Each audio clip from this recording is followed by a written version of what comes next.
ak Jean-Michel Sène mais bon laata loolu Bigué Macky Sall tey bés la bu rëy ci moom foofu la ca Nations Unies l'enquête ñëw na ci lan moo tax bés bi nekk bés bu particulier alors Pape Cheikh tey la ñuy commencer les premiers votes donc tey ñi nga xam ne ñoo bokk ci conseil de sécurité bi ñoom ñooy votel candidat yi vote boobu mooy compter mën nañ jàpp ne li fi amoon ci ginnaaw débat yeeg yeneen yi loolu noonu yëpp genre campagne la woon dafay mel comme campagne électorale tey mooy vote bi premier en fait pas vote bi nga xam ne mooy dernier vote bi mais c'est un vote boo xam ne dafay renseigner ci kan moo am chance ak kan moo amul chance pour doon secrétaire général tey jii ñi nga xam ne conseil de sécurité bi 15 la il faut que ñu am 9 voix 9 yoo xam ne 9 pays yoo xam ne sur les en fait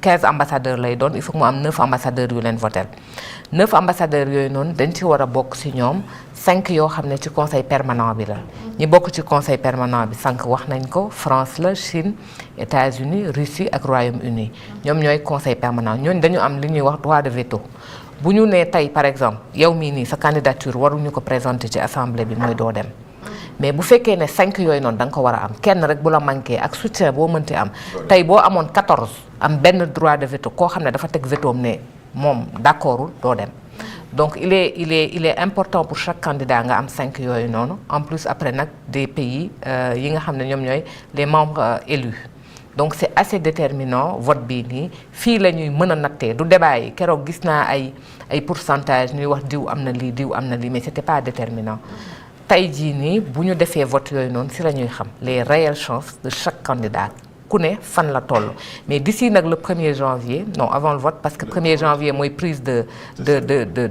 service bi mais avant daañu xam exactement d'ici le 30 octobre daañu xam exactement ñan ñoo ëpp chance parce que tamit les votes même tey mën nañu voter ñu ne ok laal la am na chance bi diw am na chance bi mais peut-être boo éliminer kenn ki nga éliminer ñi mu doon soutenir dafa am keneen ku muy soutenir donc plus tu avances plus nga mën a soit engranger plus de votes soit mu am ñu la bàyyi pour topp keneen. daal tri la ñuy def exactement.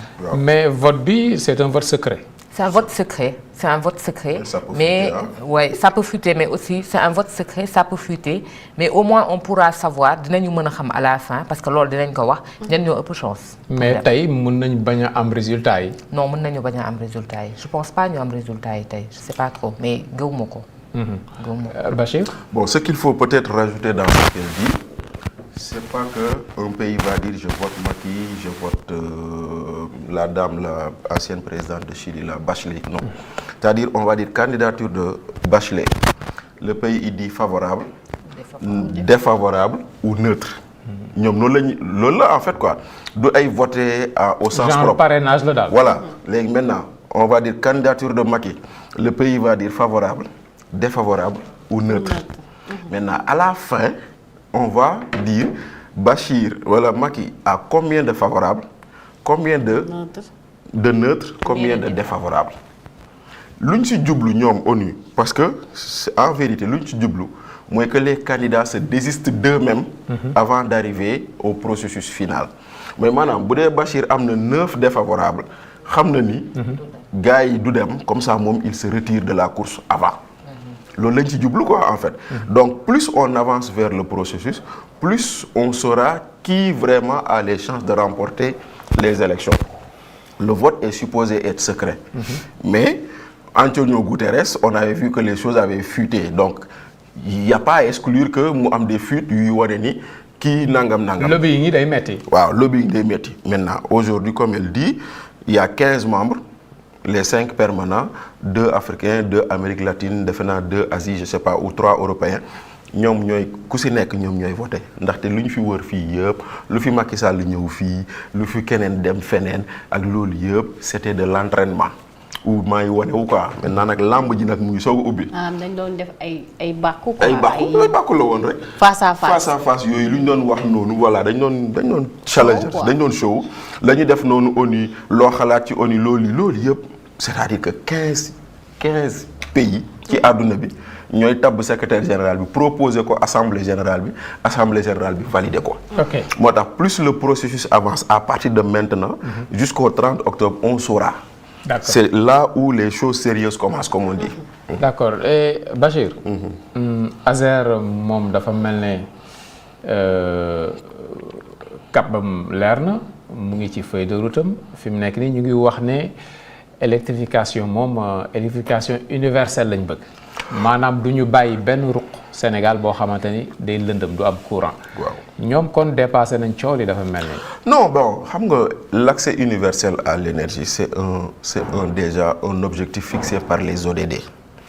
xam nga on avait parlé des documents DSRP ak yooyu à un moment donné l'ONU avait parlé d'objectifs de développement durable Macky Sall mi fi jógee il avait fixé l'accès universel à l'énergie à 2025 man jamono boobu maa ngi liggéey ci secteur bi. ñi fi ak 2029 la ñu wax. voilà maintenant 2029.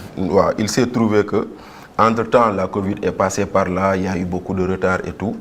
Voilà maintenant la situation de référence moo di ni boo jëlee le Sénégal on le sépare en deux blocs le bloc urbain et ñun kaw-kaw yi quoi le bloc rural. Voilà dans le bloc urbain on est à peu près presque à l'accès universel presque 100% parce que les rares poches d'absence d'électrification dans les zones urbaines c'est pratiquement les nouvelles habitations les nouvelles constructions yoo xam ne demaguñu uti courant mais daanaka ci réewu taax yi néew na nga gis kër gu amul courant. donte ne mu ngi coupé. donte le mu ngi coupé. voilà maintenant muy coupé dafay wane ne courant bi doyul. voilà day coupé day wane ni doyul wala day wane ni am na ay problèmes techniques. parce que câble yi mën nañ dagg leneen mën na nekk loolu yëpp.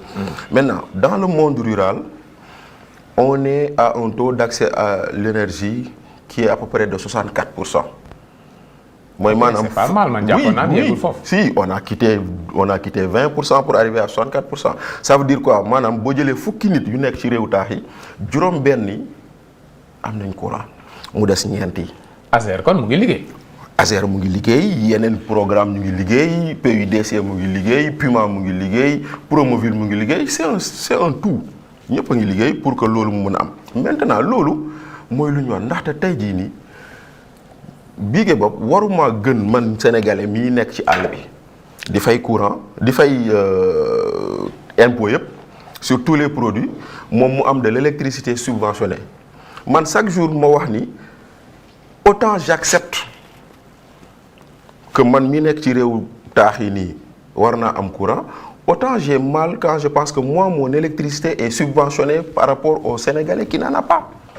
te lu ñuy subventionné ci électricité bi boo ko wàññi woon ça permet d'investir dans le secteur où il y en a pas parce que jamonoy Macky Sall quand il avait été nu mu tuddati évaluer le besoin de financement pour avoir l'accès universel à l'énergie maa ngi koy bind sax ci livre bi on a parlé de 1 milliard d'euros c'est-à-dire à peu près 650 milliards bu ñu ko investiroon dans tout le Sénégal ñëpp am courant. Oui. 1 milliard d'euros 650 milliards de francs CFA pendant ce temps ñu ne la subvention sur les produits pétroliers sur l'électricité dem na ba toll ci 750 milliards ci réew mi donc on